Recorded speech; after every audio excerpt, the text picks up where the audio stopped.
Bom dia a todos. E realmente, eu acho que esse depoimento que foi dado aqui, ele é fundamental para a gente refletir, porque a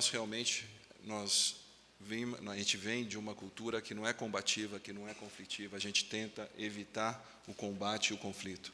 E o mercado internacional não é sobre preço, não é sobre quem é mais competitivo que o outro. É realmente sobre combatividade, é sobre troca, é sobre trade-offs. E eu vou falar rapidamente da nossa experiência. Nossa empresa, em 1992, ela exportava zero. Hoje, nós estamos exportando cerca de 10 bilhões anuais para mais de 100 países ao redor do mundo. Estamos no setor de agronegócio, estamos localizados especialmente em países em desenvolvimento. Nós pegamos uma estratégia, nós optamos por estar nos locais onde eram os locais não óbvios. Nós temos hoje nossas estruturas comerciais e nossas estruturas de distribuição em locais que não são muito do roteiro onde que todo mundo frequenta. Nós estamos em Teherã, no Irã, Beirute, no Líbano, Algés, na Argélia, Xangai, Moscou, St. Pete, nós estamos na África subsaariana, e daí nós aprendemos um pouco de como é essa experiência de abrir mercados e de começar em novos mercados, e o quanto a gente tem que contar com a gente realmente. Então, essa estratégia, ela permitiu que a gente chegasse nos locais, interagisse com as autoridades, mas principalmente com os aliados privados que nós tínhamos em cada local, porque uma primeira lição que nós tivemos foi que o seu grande aliado é o seu parceiro, o seu cliente, é a outra ponta. Esse cara tem que estar muito alinhado com você. Mas o que a gente viu foi também, e aí um pouco de uma experiência mais macro, foi a deterioração das vantagens competitivas que o Brasil tinha nesses últimos 25 anos. Eu vou citar 3 que elas são fundamentais dentro do que nós vimos nos gráficos apresentados, que nós perdemos espaço no mercado internacional de serviço e de manufaturas.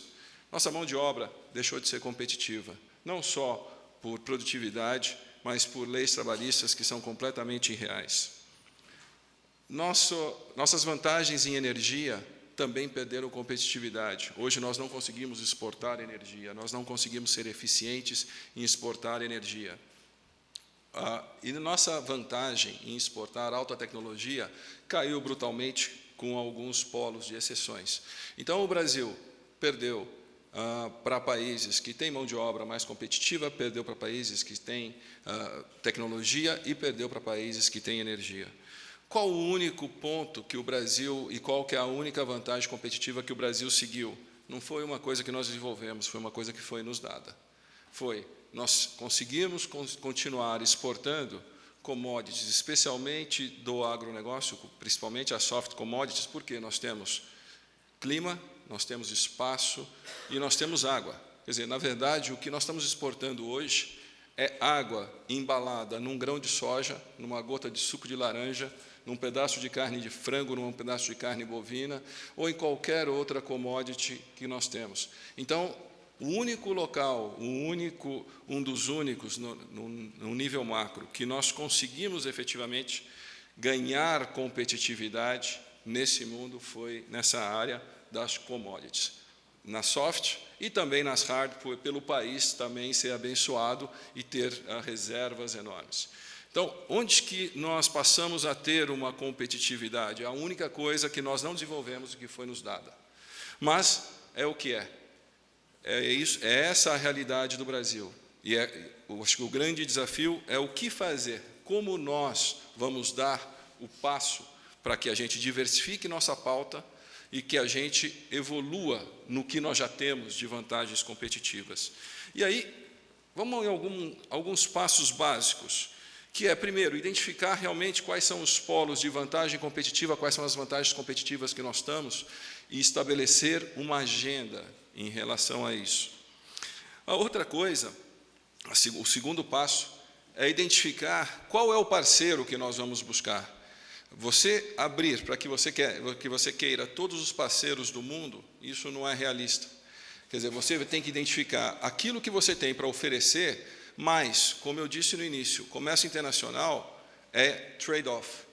Nós temos que ver o que nós vamos trazer, o que nós queremos, o que nós vamos abrir do mercado nosso, o que a gente vai permitir, o que nós estamos dispostos a abrir mão, para que essa relação ela passe a ter uma... Não adianta o Itamaraty, ou o setor privado, ou o MIDIC, trabalhar com uma pauta desalinhada. Nós temos que saber o que nós queremos abrir internamente. Então, os trabalhos que foram apresentados aqui são muito interessantes de onde que nós precisamos chegar, mas falta uma perna nisso, é o que nós precisamos abrir e o que nós estamos dispostos a abrir, o que nós queremos ceder, porque, como eu disse, comércio internacional não é questão de ser mais barato, não é questão de ser mais competitivo, é questão de o que você vai dar e o que você vai receber.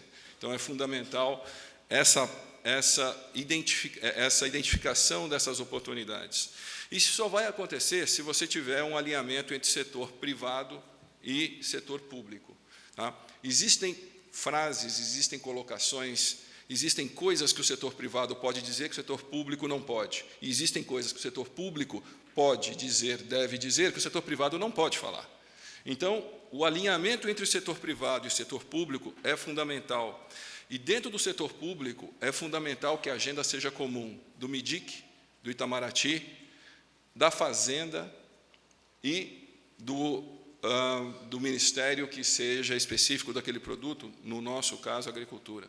Então, o alinhamento dentro do governo, para que você tenha uma agenda única, uma pauta única, uma filosofia de trabalho que seja compartilhada por todos, é fundamental, porque se você não tiver isso, você está num mercado hoje internacional muito mais competitivo, com as contrapartes muito mais preparadas, muito mais eficientes, e se nós não tivermos munição, a gente vai para apanhar dentro das negociações. Então, é fundamental você ter isso, e realmente saber jogar as cartas que nós temos para jogar. Se nós vamos comprar Sukhoi da Rússia ou Rafale, nós vamos pedir um trade-off agrícola, vamos pedir um trade-off de algum outro setor que seja necessário para que a gente equilibre as nossas contas. Então, é o seguinte, eu vou trazer investimento para infraestrutura no Brasil, o que eu vou ter em contrapartida no país que está vindo para cá, ou no país das empresas que estão vindo para cá? Como que eu vou fazer esse trade-off? É fundamental que dentro do governo, junto com o empresariado, você tenha realmente um approach pragmático, de que é realmente troca, é realmente você tomar lá, dá cá. E o que a gente vai dar e o que a gente vai ter. Então, dentro da nossa experiência, isso é fundamental. Mas cabe ao setor privado, especialmente enquanto dinâmica, provocar cada vez mais o setor público. A inércia do setor privado é muito diferente do setor público. Muitas vezes, nós estamos vendo ministérios, nós estamos vendo embaixadas, que elas falta até o conhecimento, cabe a nós levar isso daí. Nós tivemos umas experiências muito, muito positivas em ter as embaixadas brasileiras como promotoras de produtos nossos, fazendo workshops, fazendo divulgação. Então, é fundamental essa definição e esse trabalho em conjunto. Para terminar, o que eu vejo? Eu sou um otimista no Brasil, eu acho que nós temos vantagens, e se um pouco essa volatilidade que a gente vive, ela é negativa, por outro lado, faz com que a gente pense, faz com que a gente se desafie constantemente, faz com que a gente busque alternativas. Só que essas alternativas, elas têm que deixar de ser alternativas de curto prazo, para que a gente tenha alternativa, para que a gente pense a longo prazo. Então, eu cito aqui alguns desafios que nós temos e que eu acredito que essa é a pauta importante para a gente ter. O primeiro desafio que nós temos no Brasil é o sistema tributário. É um absurdo o que é o sistema tributário no Brasil. Ele não ajuda, ele piora, ele é extremamente... Não é impossível você ter estados em guerra fiscal, você ter regras que mudam hoje e que amanhã elas são outras. A questão de burocracia. Tá? Então, a parte tributária, a parte de burocracia, infraestrutura e, como foi citado, um mínimo de horizonte, e nós investindo no médio e longo prazo em educação. Nós temos hoje uma plataforma de fornecimento que nós exportamos para praticamente 100 países, e nós temos uma plataforma na América do Sul. Eu vou só terminar contando a nossa experiência que a gente está vivendo. Nós estamos na Colômbia, nós estamos no Chile, estamos no Uruguai, estamos no Paraguai, estamos na Argentina e no Brasil. Hoje, o ambiente paraguai, eu vou pegar desses países que, por imagem, é a pior imagem deles todos. O ambiente paraguai é um ambiente mais atrativo que o Brasil.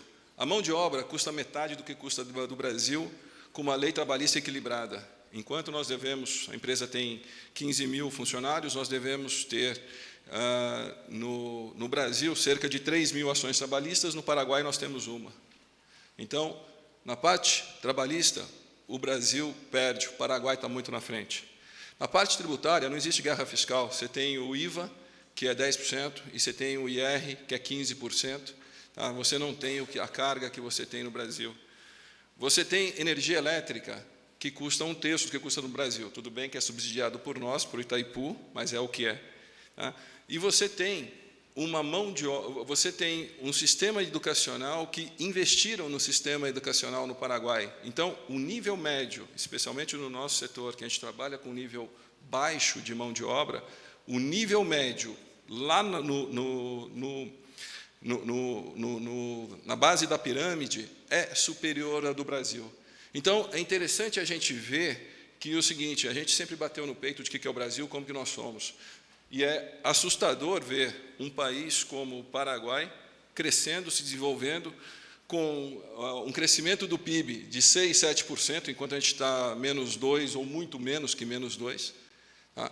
Então, tudo isso, eu acredito que deve servir para que a gente se chacoalhe, para que sirva de exemplo dos caminhos e dos desafios que nós temos pela frente. Nós temos, sim, a potencialidade, mas a gente tem muito trabalho para fazer.